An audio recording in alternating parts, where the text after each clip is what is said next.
And a good morning to you. Welcome inside the Bottom Line here on a Tuesday edition. Cloudy. I had some misty rain when I came in. Still doing it. A little fog around in different places. But they say the weather's going to get better. I don't know. I'll have to see it. Supposed to be warmer. I told Juju last night, and I couldn't remember who told me this. I think it was Keever. I thought it was Juju, but it was Keever. That the summer is projected to be wetter and cooler than normal. And the rain that we had over the weekend actually came from almost like a tropical disturbance because it started off the coast and moved in. Had that happened 2 or 3 months ago, we would have had kind of a massive snow because we had cold air coming from the north. Right. We had the moisture coming up from the south. But we wound up with just a rainy, cold weekend, and maybe the coldest May that we've had in some time. There was a number and I had to try to get this right. There were, when it comes to weather and records, there are records of the coldest max for a specific day, and we got a couple of those in May that it was the coldest it had been for a top temperature on some days. We did not hit 90 degrees in May. No. We only hit 80 degrees a couple of times. Right. But now there's supposed to be some 80-degree days coming later on in this week, which will be, I'm sure will be nice, and maybe the pool will get warm. Not that I care. I do not care at all about my pool. It's crazy the way you think about it, though, just the way that it is here because, for example, like North Wilkesboro, which is not in the mountains. It's in the foothills, right? It's 45 minutes to Boone. They have like 16 more days on average, I think I was reading, of a year where it may be 83, 84 here, but in the 70s there. You know what I'm saying? And they're probably 15 days behind us on frost. You know what I'm saying? Frost line here is April 15th. Right. Charlotte, it's like April 1st. Right. But here, and then the closer you get, it goes on back. Yeah, it's just weird. And, and one of the things about that is how it affects spring sports, when it comes to high school ball. Yeah. It was very interesting the year I coached at Avery County. I was up there in 01 and 02, and I called the coach from Owen. I said, Coach, I don't know if we can play today. He's like, what? He's like, it's 72 degrees. The sun's been here all day. I said, it's 48, and it just stopped raining here. Hey, Anthony Lee, a guy that's coached there a long time, great guy. He's like, you're kidding. I was like, no. I said, I'm going to do everything I can do to get it ready, but I'm just letting you know we may have to wait till tomorrow.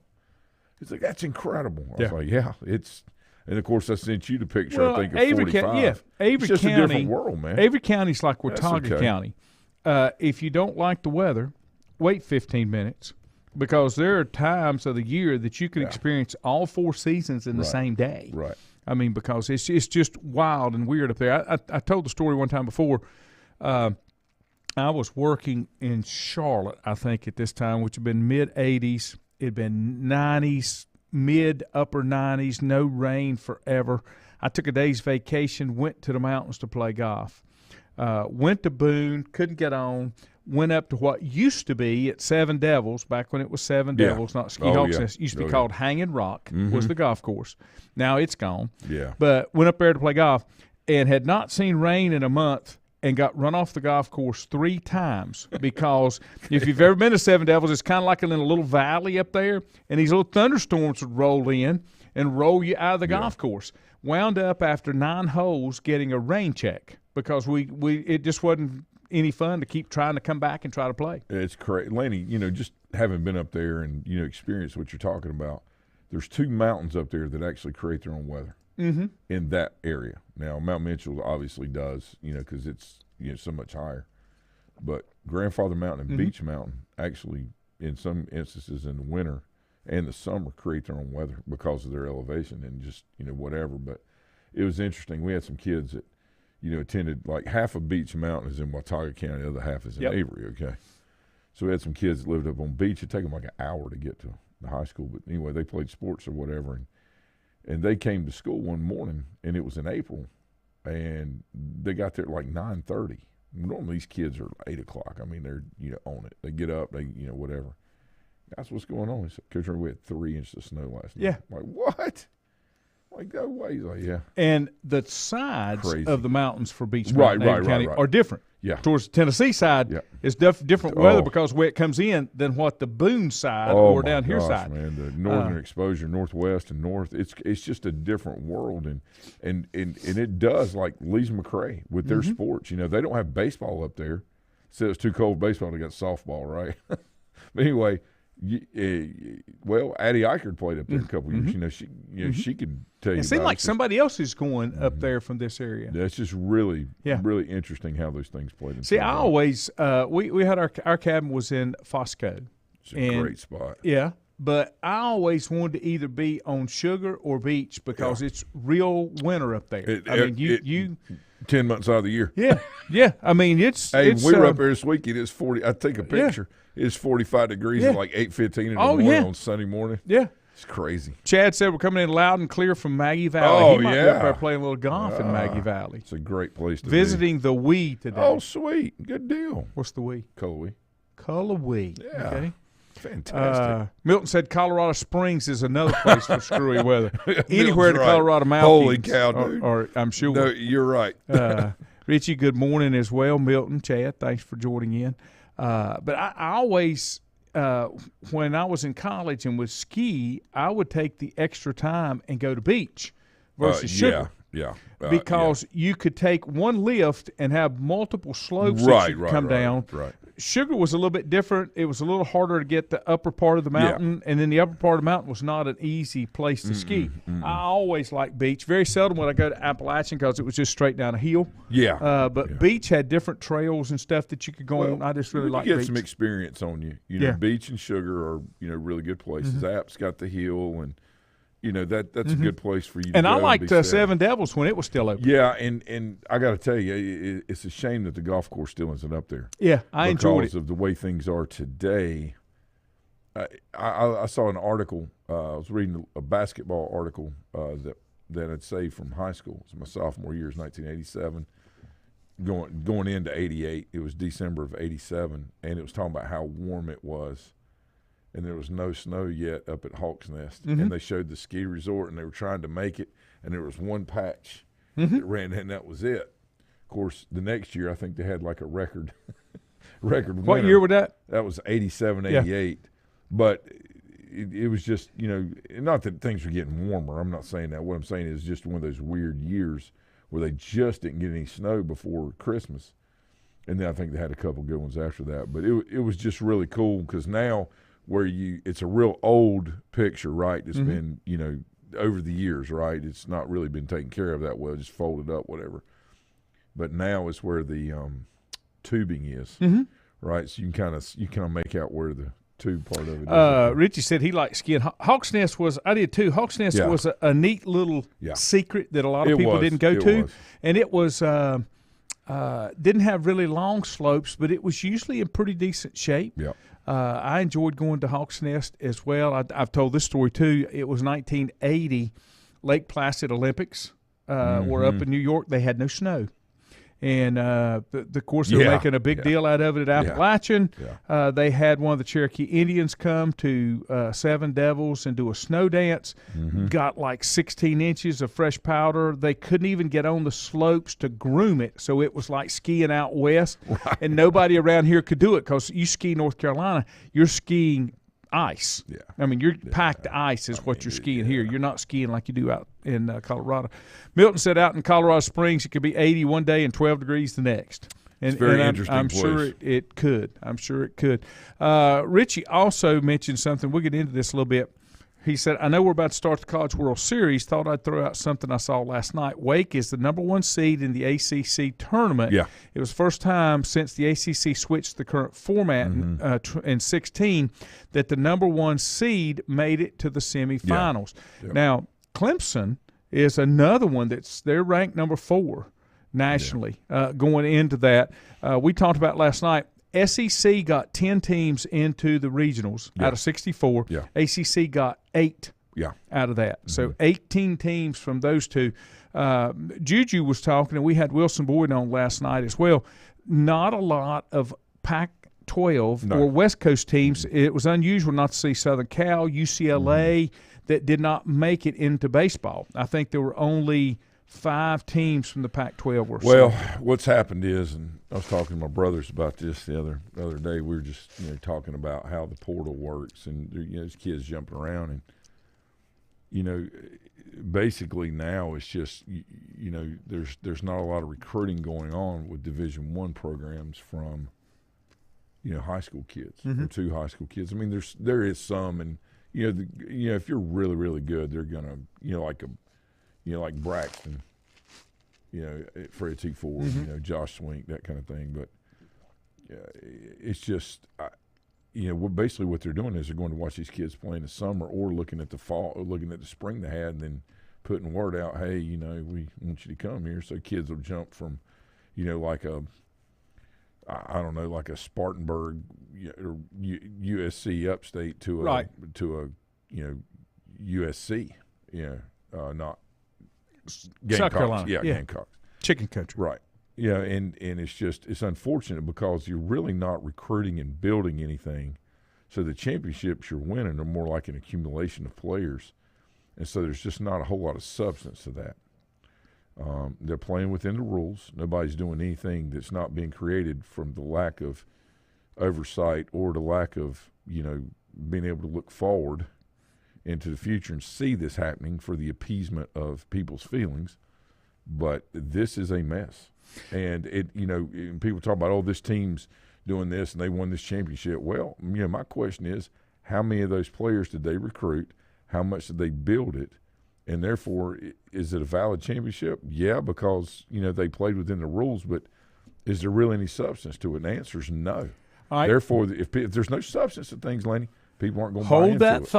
Hold that thought, because I want to take a break. And then when I come back, I want to kind of break that down a little bit, and I'm going to kind of put a little different spin on it, and I want to get your take on it. We'll take a break. Back in a moment. Whether it's a sit-down meal or a call-in for the drive-thru, Brookwood Cafe and Catering is the answer. A variety of meats, vegetables, and desserts cooked daily, or a hot sandwich from the grill, they have what you're looking for to satisfy your taste buds. If you need catering from 5 to 500, Brookwood has you covered as well. Stop by Brookwood Cafe and Catering at 202 Providence Mill Road in Maiden. Don't forget breakfast daily till 11 a.m. Open Tuesday 6 a.m. to 2 p.m., Wednesday through Saturday 6 a.m. till 8 p.m., and Sunday from 7 a.m. to 3 p.m. Call 828-428-8944 to place your order today. If you ask around, you'll find Burke Mortuary has a reputation for excellence and commitment to value. They've built a reputation of trust for more than 35 years.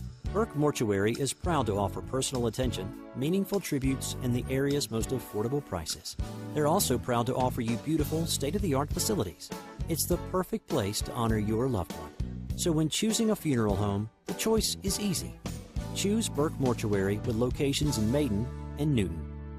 Covenant Church began as a vision of just over 100 people in 1984. Since then, Covenant Church has grown and currently located at 2168 Gastonia Highway in Lincoln. The Sunday schedule includes early morning worship at 8:30, Sunday school at 9:45, and morning worship at 10:45. Their ministries extend beyond Sunday. Visit their website at www.covenantchurch.church to see all they have to offer, and better yet, stop by and see for yourself. Covenant Church may be just what you're looking for a new church home.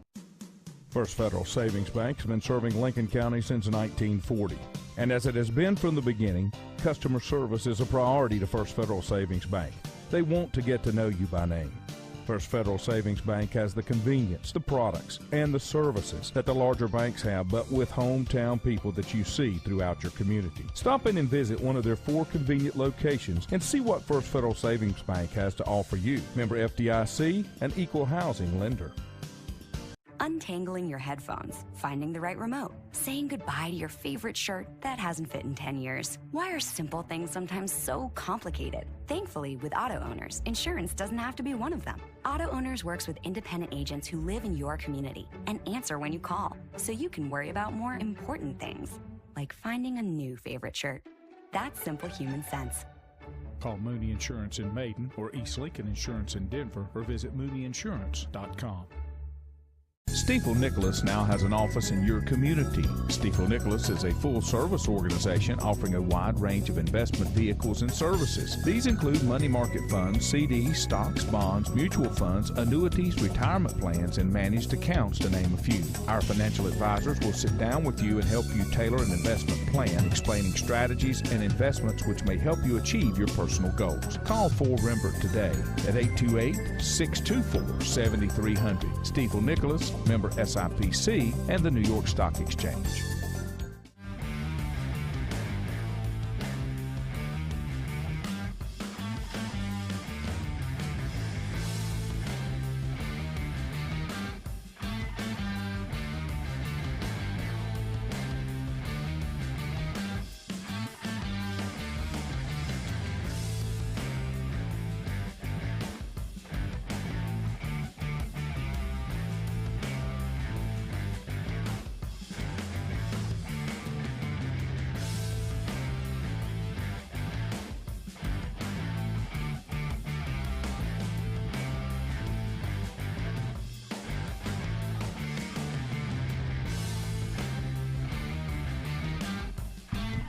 And welcome back.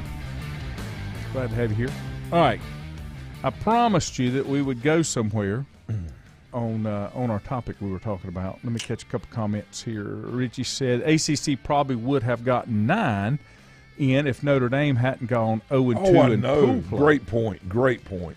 That definitely would have. Strength of schedule and RPI were just low enough that then needed one win in pool play to be able to get That's there. Unfortunate. Notre Dame has a really good team. They're probably better than 25 or 30 other teams that are in there. It's just what Richie's talking about. It's just unfortunately who you play, how they did, which you have no control over. But you got to win your games, and he's right. He's right. Let me throw a scenario out at you. Okay. And I know you don't like the portal. And I don't like the portal without the guardrails. Juju and I were talking about last night. And as time goes on, you're going to get more guardrails. I'm okay with the portal. I just like you and Juju were talking about last night, and I did get to catch some of it. You gotta have the guardrail. Yeah, you gotta have, because there's too much chaos. So going back to what you were saying, as far as the prominent programs not really recruiting the high school kids, as much as they're doing it otherwise, picking it off the other schools. So let me throw this scenario out there to you. Is that really a lot different than kids that don't get the looks or get the opportunity to go into in Division I play? Or even Division II play, that go the JUCO route, like play at Catawba Valley or it's wherever. Completely different. Okay, yeah. So if why I'm trying to figure out why that's really different. Is it just that athletics, and maybe more specifically baseball, just because of the way it's structured? Yeah. Is it not going to maybe get to the point to where South Carolina Upstate almost becomes a feeder program for bigger programs, and you've got the larger programs that are looking at an Upstate, or they're looking at other programs that say, okay, this guy does a great job evaluating talent that we can't get to. We will look there for our possible players that will move up. And is that not a benefit for the players that maybe came from a program or an area that didn't get the exposure but got players that can really play, and it gives them an opportunity to move into a bigger program? Right. So I think it negates, or doesn't pull that around just a little bit. I think it negates. Yeah. I say negate. I think it brings to light. Is there really truth in if you can play, they will find you? I agree. Okay. I mean, I'm one of those. I'm a poster child. For years I've been that way. So I think that brings into question for that too. The problem is that everything, and I think you and I talked about this 3 or 4 weeks ago, everything has sequential order in order for it to be successful long term.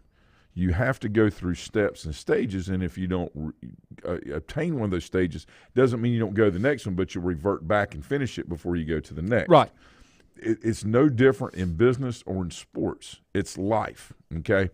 The whole point of a 4-year institution under the current system that's being abused is for you to recruit, develop that player, all right, to be the very best player that they can be, all right? Be the best you can be, right? And do that while they're having that holistic experience, and then, hopefully getting a degree, all right, or whatever, and then moving on in life, whether it be to the next step in baseball, and we're using baseball as examples, or if it is forming relationships, which are extremely important for down the road. The relationships that I leverage from East Carolina, even today, like I was talking about one of my best friends last night, right? Mm-hmm. That I haven't seen in 25 years, but I talk to him regularly and leverage that relationship, through experiences and all these things. These are very important tools that are not being looked at for the long-term benefit of the person and their growth and development later in adulthood. That's why this whole system is skewed, because everything is right now. Mm-hmm. Now, I do believe that the portal is necessary, because when you show up, let's just say you're a freshman and you show up on campus, and the first thing your coach does, he sits all 15 of you down that are new incoming freshmen. He says, none of you deserve to be here. Well, that's not exactly the way the recruiting process went when I was down here for my visit. Is he trying to militaristic, style train me, or is this guy got some issues? Mm-hmm. Okay, so the portal is important. Okay, I'd say that probably out of 15, I think there was like 7 left at the end of the year. But anyway, the point is, not every time there's a good fit. Coaches leave, players don't adapt. There's opportunities. And unfortunately, some cases where players have to leave universities because baseball does not permit a lot of scholarship money. You have to get right, and that's exactly money. Where I'm going to. Right. Yeah. So you got to get academic money in order to be able to afford these things. All right, this high quality education that we have. Okay, right, or getting. Okay, and sometimes kids have to leave and transfer maybe back to a junior college that is local, where they can afford to go to school but still have the opportunity to play. I do not like the fact that a top tier or the rules are that way for everybody. But it doesn't matter, Division I, Division II, whatever. It doesn't matter. I don't like it that a top tier or mid-major Division I team, all right, program, okay, does not go out and recruit high school kids, but yet they'll go feed off of an LR or a Lincoln Memorial because they go watch those kids play in the summer, because now they can go recruit because they're not in season. They're in the summer, and they'll go watch them play. And, I kind of like for you to, in an offhanded way, they can find a way to get word to them. Look, we need a shortstop. Premium is premium in today's world, okay? It's not just about getting up and doing your job. If you're premium at whatever you do, you make the rules. The world has not always been that way. You played within the rules. Today you make them. And that is the problem with what's going on. The people that are supposed to be setting the example of long-term growth, development, being a better person, making sure this is solid and valid, have dropped the ball in order to appease what's going on with the way people's feelings are, instead of holding them accountable to their commitments, but also have guardrails, to your point. I don't like it. What if we're changing the philosophy and the mold, and just hear me out on Sure. this. All right, I've told you that I don't particularly care for minor league baseball at the lower ends, like a crawdads, because I've been to crawdad games when the crawdads were up, and then blew the lead because they needed to get work for a pitcher. Okay. Yeah, they're not concerned. And it's because they understand the importance of that level is to develop talent. That's to all move it is. up. That's all it is. Okay? It's not about winning. All right. It's not about winning. So hear me out on this. It's talent development. So what if and that's about the player, right? The player's getting the true benefit there. 100%. What if that's what's happening with college baseball, for example? What if the big schools are only recruiting the top-tier high school talents, the ones that possibly get drafted want to go to college, right? Right. Okay. But the other schools are developing some of those players, and then they've got a pipeline, for example. Yeah. Okay. Like junior college used to do, to your point that you're making earlier. In football, JUCO used to be really important, but it was mainly for the kids that didn't have the grades. I played with a guy in the Shrine Bowl that played on the East MEC team. He was an offensive tackle. He's since passed. His name is Mark Tucker. And Mark didn't have the grades, even though he had the talent to get in and play. So he went to a JUCO in Nebraska or Oklahoma because those schools had JUCOs in place to bring kids in. You come here, get your grades up, and then we can move you on up, kind of thing. Yeah, so that was the way that it was done for football. But I'm not so sure that baseball is not going to change a little bit, and some of the programs that are smaller programs won't find a way to get players in, and players will want to come to play with them because they've kind of got a pipeline to move them to the next level. Much like, that's much like when kids that are top-tier talent in football go to certain colleges because that coaching staff has a pipeline or has some kind of a way to possibly get them to the league. NFL, you know what I'm saying? Yeah. And baseball may be the same way. There may be a connection there. And I think you'll see some programs that are going to be okay with being that developer because they're going to become very valuable for a lot of kids as well as a lot of other programs as a stepping stone. I hate to use that word. But things are what they are, and what you're talking about is some of the universities and their programs, excuse me, adapting to the environment, and like you said, they're more like the developmental league. That's right for the player to go on. I mean, I can see what you're saying, and yes, there can be some that way, and if that's what you choose to do, to be a developer of talent and then, help move it on. If it's coming to the benefit of the kid, I'm okay with it. Well, yeah, but, okay, so everything has to be like every agreement has to be a win-win scenario or the agreement will crumble. As long as you understand, as long as everybody understands from the beginning, what you're saying and what you have a problem with are the ones that are being manipulated. And the problem I have is there's lots of programs that are out there that are trying to work and develop their players, and as soon as they do, the players jump ship and go to the better school. Okay, my thing is if you're going to be the coach that if you do that with your program in your university, I'm not so sure that would be. Again, that's my point of view if I'm looking at it.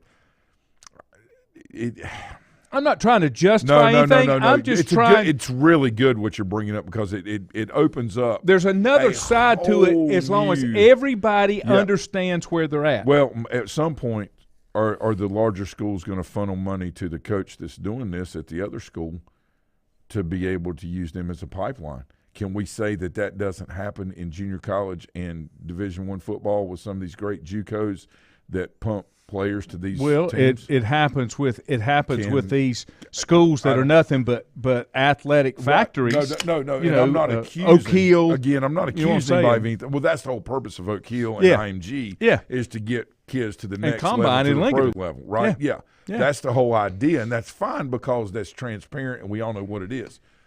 I'm talking about using under the guise of, academics and athletics. Right. And kind of, again, I'm not accusing anybody of anything, but, it's kind of like sticking your head in the sand if you don't think things go on. Yes, I agree. Again, I'm not saying that people are bad or wrong. It's the way business is conducted under the current rules or maybe skewing around. If you had a school that had elected to be more of a developmental. Yeah, sure. And made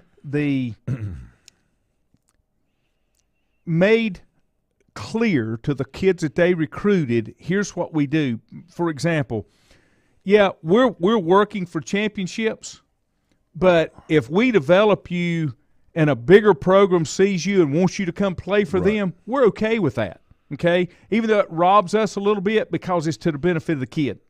Is way. And the other side of it is you may have a larger program that has more money, whether it's financial aid from academic side combined, because you can only give so much athletic money in baseball that a smaller school maybe doesn't have. You know what I mean? So that kid, as you were saying, that kid now has an opportunity, instead of having to drop back to get their education paid for, they have the opportunity to go to a bigger program and get more money to where they can get their education. Well, I mean, my son and I talk about this. You know, he's, at Mars Hill, Yeah. right? He's playing college or summer league this summer at home with one of the Woodbat teams that are local.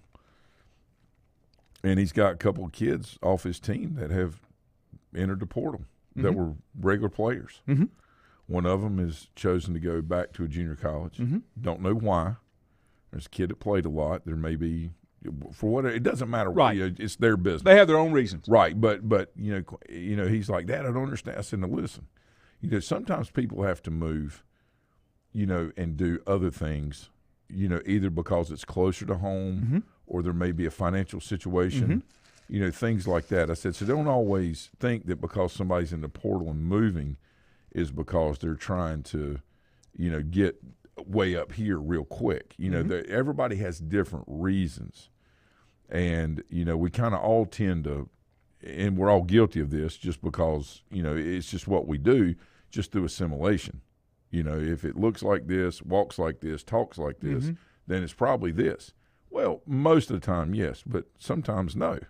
And so there's a lot of different reasons that kids will enter the portal. Yeah. Some see it as opportunity in other places, like Right. you were talking about. How do I get to the next level? Now that I've developed here, now I've got to go show I can play it against this level of competition so they will get me. Or, very rarely, oh, no, I've got to do this because of this reason. Maybe family reason. May have a sickness in the family, things like that. So there's a lot that goes on. I got a couple comments I'll get to. Let me take a break, and then when we come back, I got a couple comments. And there again, I like things that come along that will benefit. But anytime there's a benefit to it, like the portal, there's abuse to it too, because people take advantage of the situation. Yes. So let me take a break, and I'll be back. Yeah. Whether it's a sit-down meal or a call-in for the drive-thru, Brookwood Cafe and Catering is the answer. A variety of meats, vegetables, and desserts cooked daily, or a hot sandwich from the grill, they have what you're looking for to satisfy your taste buds. If you need catering from 5 to 500, Brookwood has you covered as well. Stop by Brookwood Cafe and Catering at 202 Providence Mill Road in Maiden. Don't forget breakfast daily till 11 a.m. Open Tuesday 6 a.m. to 2 p.m., Wednesday through Saturday 6 a.m. till 8 p.m., and Sunday from 7 a.m. to 3 p.m. Call 828-428-8944 to place your order today. If you ask around, you'll find Burke Mortuary has a reputation for excellence and commitment to value. They've built a reputation of trust for more than 35 years. Burke Mortuary is proud to offer personal attention, meaningful tributes, and the area's most affordable prices. They're also proud to offer you beautiful, state-of-the-art facilities. It's the perfect place to honor your loved one. So when choosing a funeral home, the choice is easy. Choose Burke Mortuary with locations in Maiden and Newton. Covenant Church began as a vision of just over 100 people in 1984. Since then, Covenant Church has grown and currently located at 2168 Gastonia Highway in Lincoln. The Sunday schedule includes early morning worship at 8:30, Sunday school at 9:45, and morning worship at 10:45. Their ministries extend beyond Sunday. Visit their website at www.covenantchurch.church to see all they have to offer, and better yet, stop by and see for yourself. Covenant Church may be just what you're looking for a new church home. First Federal Savings Bank has been serving Lincoln County since 1940. And as it has been from the beginning, customer service is a priority to First Federal Savings Bank. They want to get to know you by name. First Federal Savings Bank has the convenience, the products, and the services that the larger banks have, but with hometown people that you see throughout your community. Stop in and visit one of their 4 convenient locations and see what First Federal Savings Bank has to offer you. Member FDIC, an equal housing lender. Untangling your headphones, finding the right remote, saying goodbye to your favorite shirt that hasn't fit in 10 years. Why are simple things sometimes so complicated? Thankfully, with auto owners, insurance doesn't have to be one of them. Auto Owners works with independent agents who live in your community and answer when you call, so you can worry about more important things, like finding a new favorite shirt. That's simple human sense. Call Mooney Insurance in Maiden or East Lincoln Insurance in Denver, or visit mooneyinsurance.com. Stifel Nicholas now has an office in your community. Stifel Nicholas is a full-service organization offering a wide range of investment vehicles and services. These include money market funds, CDs, stocks, bonds, mutual funds, annuities, retirement plans, and managed accounts, to name a few. Our financial advisors will sit down with you and help you tailor an investment plan, explaining strategies and investments which may help you achieve your personal goals. Call 4Rembert today at 828-624-7300. Stifel Nicholas, member SIPC, and the New York Stock Exchange.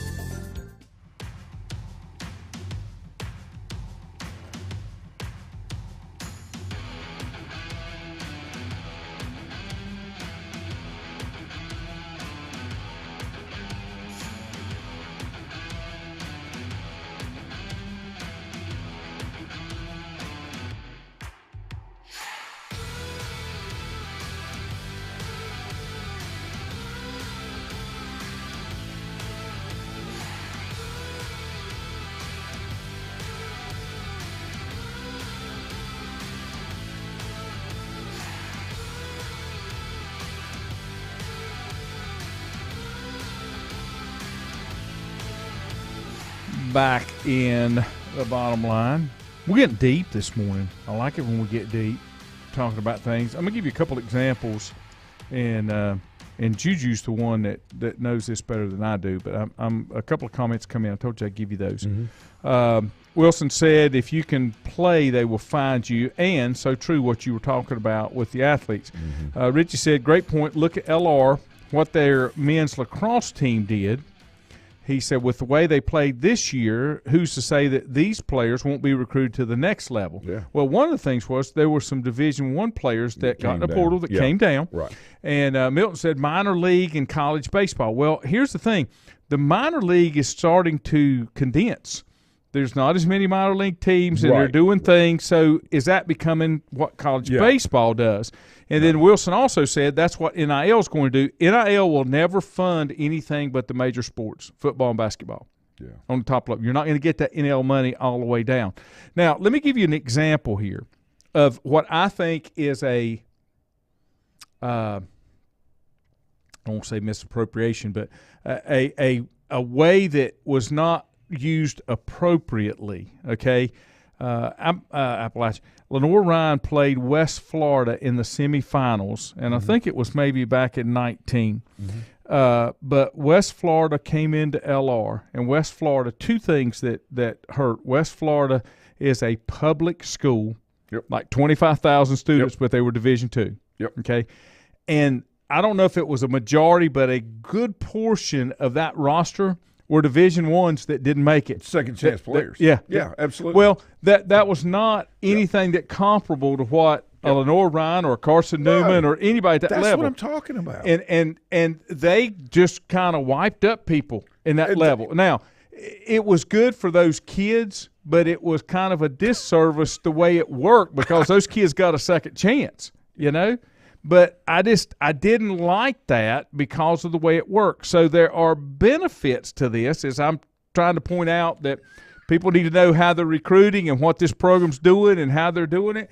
And then the other side of it is there may be a football factor, and that's kind of what they did. And West Florida won the national championship in Division II back in 2019. Okay, so they win it. And they're like, wow, look at what we did. But did they? I get it. I get it. I mean, there was no that's not fair to say, but I was going to say there's no development. But, yeah, there's a reason that those players came there. They were second chance players, a lot of them, or players that just needed an opportunity that maybe weren't getting it. For whatever reason. It could have been self-induced. They could have learned from it. They could have, had episodes or issues as, very young that they did something they shouldn't have done. And the place they were going said, no, I'm sorry, we're not doing that. And this place says, you know what, come on. We'll do our best to try to help you be the best you can be. We know you've made mistakes or maybe got a bad break, so come on here. I don't see – there's nothing wrong with opportunity. That is extremely important. All right, people are going to make mistakes. People are going to do stupid. Mm-hmm. Well, once we look back on it, say, God, that was so stupid. Caught up in the moment. People are emotional beings. What you try to do, the ideal thing is for you to, be dangerous. I'm not talking about going out and fighting or anything like that, okay? But to be able to control that behavior, all right? People not really know whether or not, is he just a little bit borderline? That's a lot of these top-tier athletes and performers in the world, whether it be in sports or other things where people are extremely successful, people are like, I don't know if I really want to mess with that person or not. Mm-hmm. That person seems to be, but at any time they could, there's always that threat of, that something's there. Mm-hmm. Well, people act on that when they're young because they, most people, when they're young, still can't control their emotions. And they're learning how to do that. This part right here doesn't develop till what, about 24, 25? Yeah. Sometimes 30, okay?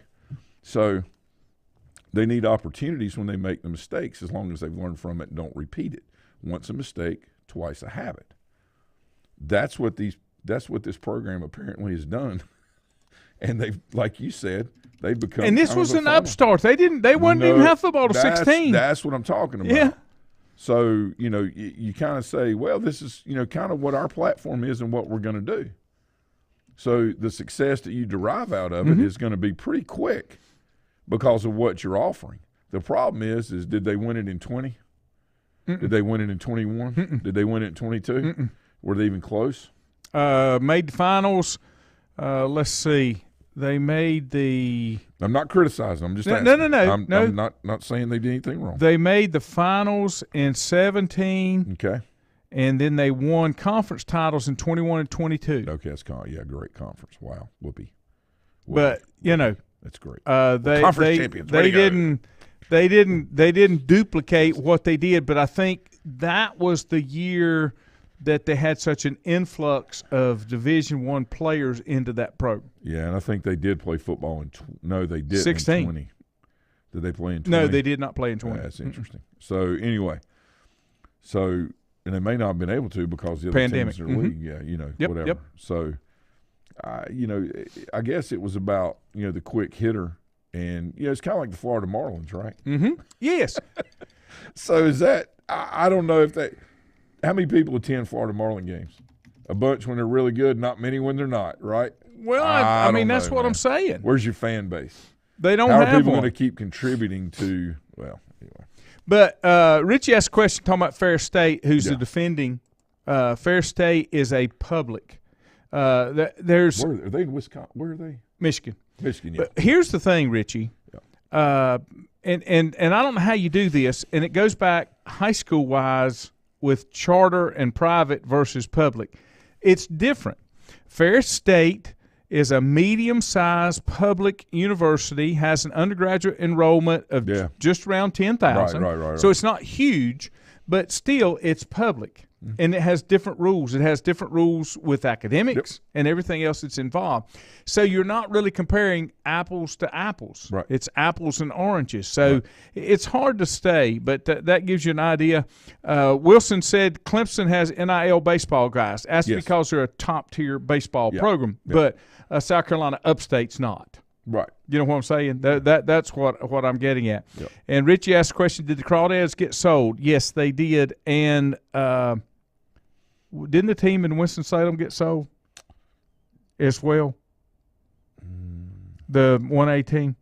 It's just it's really interesting how minor league baseball has evolved since the pandemic, right? Mm-hmm.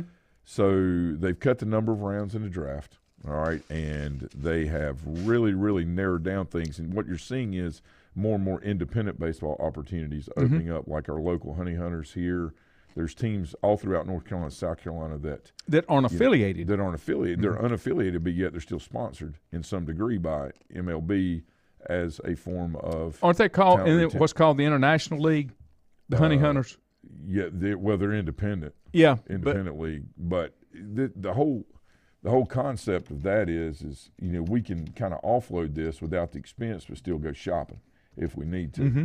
You know, a kid that I coached years ago, Zach Jarrett, plays for, the Honey Hunters. He made all the way AAA ball with, the Orioles. And, was on the split squads, spring training, got to see his first hit during one of those games. But, it's an opportunity when the guys reach a certain level and they don't quite get their next step. They still want to stay engaged because people can get hurt, they can get signed, and they have the opportunity to move right back in. Just because you may slide the independent ball, yes, the chances are less, but you still have the opportunity, right, to reverse it, get back, do those kind of things.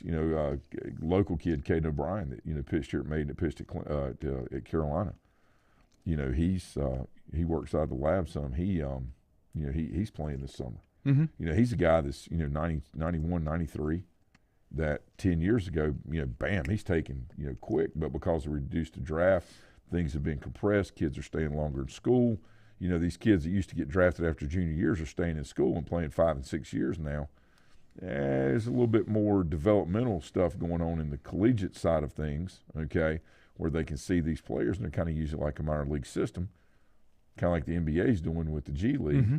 They're doing it with college baseball and the independent league. So there's a lot of dynamics going on now. Lanny, I can see in 3 or 4 years it's filtering itself out and then things expanding back again, not in 3 or 4 years, but starting to filter out, and see that in 3 or 4 years. Well, that the expansion, instead of the contraction, expansion will start happening again. Here's the deal.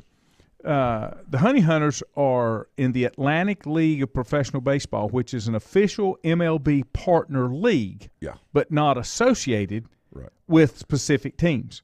Now, that's kind of where I see, to switch gears just a little bit, the XFL and the USFL being the same way. Yeah.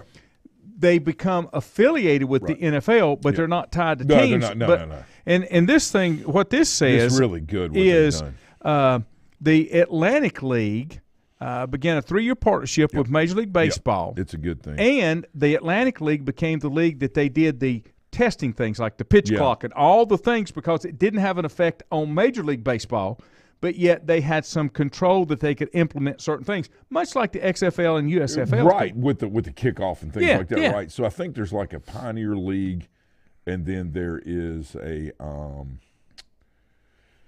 Pioneer League, and then You're talking about other independent baseball leagues? Yeah, I want to say there's Pioneer and maybe Frontier League. I can't see the board, but anyway. It is. Northern League and Frontier League both started in 93. Okay. And then, let's see, the Texas-Louisiana League and Northeast League. Yeah. Now, my brother Aaron and Grant both played, I believe, I want to say in the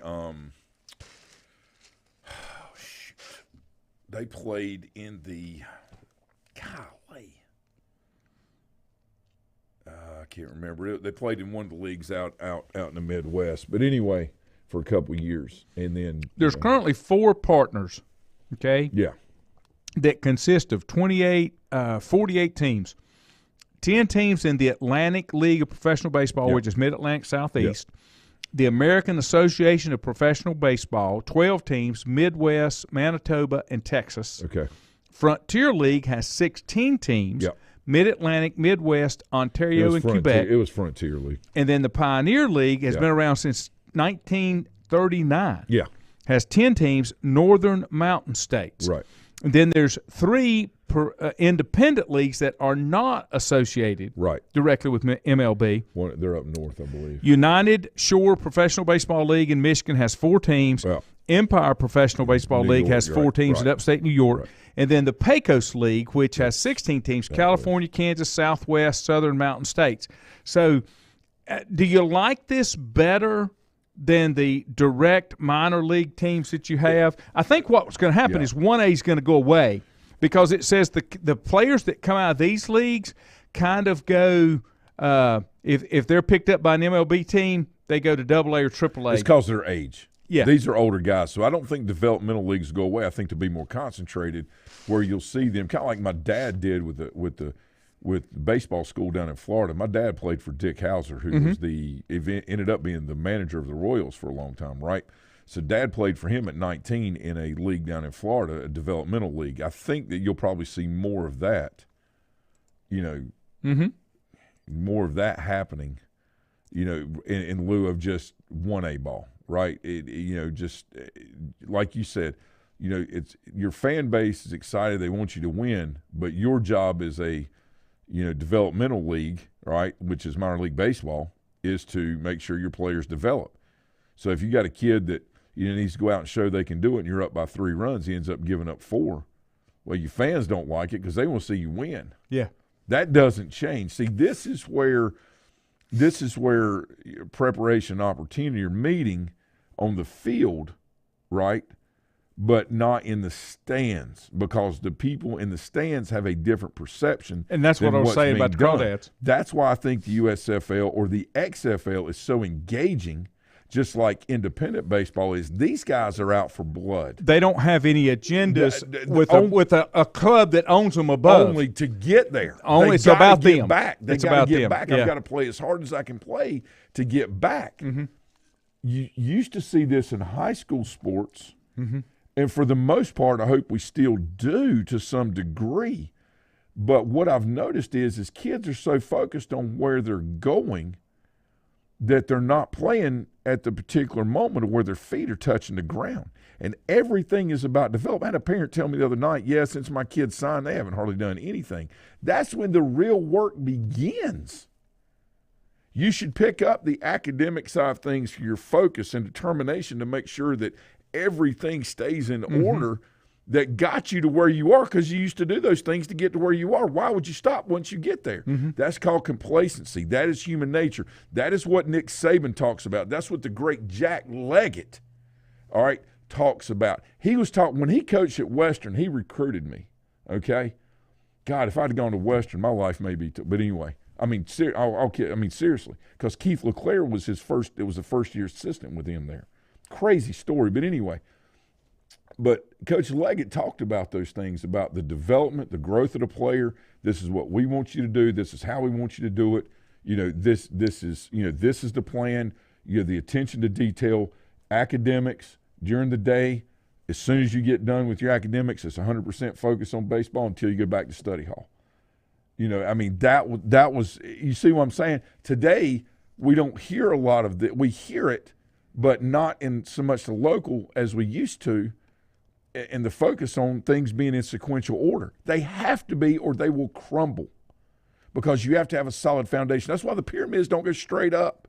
Their base is really, really wide. The wider the base, the higher you can go. Well, it may be that way for building stuff, but Lanny, it's like that in life too. I know. No, sorry, not lecturing you. I'm just making a point. No. It's all about self-improvement. If you want to be in a better place 10 years from now, improve yourself in what you do today, the value that you bring. All right, if you're not trying to do that, third person, of course, if you're not trying to do that, then you may be in the same place 10 years from now. If you're okay with that, it's your life. I'm gonna bring this full circle. But that's I'm not. Okay, I'm gonna bring this full circle back to what I said from my point of view. Why is it not okay for a school to have their mission to do the best that they can do to develop those players? Okay? If we win a championship along the way, that's great. But my goal is to develop these players so that they get the proper foundation that they can become what they need to become. Yeah. We have gotten away from that on so many levels in athletics because we're not focused on that. 100%. Okay, that's why we are where we are today. And if we were truly – see, what happens is this. It happened to me personally. There's a hoarding situation until they came in with rules about how many players can be on a team. So what a lot of Division I schools would do is they would hoard 15 to 20 freshmen, so other schools couldn't recruit. Clemson does the same thing, especially by position. In baseball, I'm talking about, not football, but baseball. Mm-hmm. All right? And they hoard them in, and then it's just fall by the numbers. They weed them out. Right. So, is that in the best interest of, the overall development of what you're trying to do, not only in the player but also in the programs? it's as long as the program's competitive and competing, then everybody thinks it's okay. Right, but there are college there's teammates casualties. that I had. That's what I'm saying. There's college teammates I had that had unfortunate circumstances Yep. that may have happened their freshman year, that had situations where they may have had a parent pass away, Yep. all these things, and the resources weren't there to help get them through these things so they could continue to play and function at a high level. Yep. It was like, oh, well, you're one of the 8 that we figured that would leave, so here you go. Yeah. I mean, that's all happened to a lot of the guys. Yeah. And, some of the guys chose not to play anymore Ronnie, after that. And I don't know if that's fair either. Ronnie gave a good comment here, and I'm going to give this one and we'll wrap it up because we're going to go back here on Thursday, I promise. Ronnie said, kids coming out of high school going to college to play a sport don't realize that it becomes a job in college, and it takes a lot of work. It's a great point. It's not as fun when you get to that level. This is 45 years ago. I've been in high school 45 years, okay, next month, 45 years. So I'll give you this example from 45 years ago. We had 8 o'clock classes. Our academic advisor, whose name was Colonel Parker, retired Air Force guy, he was the one that made fantastic. sure he checked your name off the list because his philosophy was if I get you up to the cafeteria to eat breakfast, the chances of you going to class are pretty good. Yeah. I mean, And so is what it is. started then, okay, at 8 o'clock. You had your classes. If you needed treatment or taping, you had to be at the athletic center at 2 o'clock. Right. And then you practiced and got finished back up to campus about 6:30. You had dinner. Yep. Study hall started at 8. It was 8 to midnight. Yeah. And then you went to bed, and it all started back up at 6, 7 o'clock the next morning. I mean, period. That's the way it worked. Yeah. Every day. Yeah. And so you have to realize and understand when you get to that level that that's the way it is. And if you're not – a lot of kids come in and are not prepared to make that commitment, okay? And it's not for you, and that's okay. That's okay. You got to figure out what you want to do. We had this discussion, my wife and I, with Addison when she was playing volleyball. She enjoyed it, but she's the first one to tell you, hey, I'm not a college player. I'm not getting up at 5 o'clock and going to the weight room. Yeah, She's already decided that if she want to play travel ball and compete and all that kind of stuff, but she understood the next level was not for her. Yeah, absolutely, 100%. And kids have to come to a true realization It's of okay. whether they're ready to do that. And it's okay. Yeah. But just make sure that you know what it is. Well, and the other thing, too, is the exposure. Big fish, little pond. Yeah. Really, really big lake. Here you are fish. Yeah. And you got to navigate your way around. And Yeah. I mean, there's there's going to be shock and all. Self-evaluation. But exposure and truth, will help set you free in Yep. that for you to be the best you can be. That's correct. You need, kids need that coach or that person to tell them, look. Be honest with them. Stop. What you need to do immediately is stop BSing your way through this if you want to do this long term. Focus on doing what it takes to be the best you can be at the sport, not all the other stuff that apparently in today's world goes with it. That stuff doesn't matter. It matters from a flashy standpoint, but it doesn't matter long term. Your growth and development as a player and the relationships you develop is what will get you through, not selling this over here, signing this over here. That's right. That's all temporary. Plus, nobody talks to them about taxes. You get all this money, but you gotta turn around and fork it back out. You got. Why do you think this is being allowed legally to happen now? Nobody's being honest. How does the government legally capture our money? Taxation. Do they get money's been taxed in the past? Guess what? Going to now. Just saying. Yeah. Something to think about. Have a great day. We'll do it again Thursday. That's a happy note to end on. See you guys.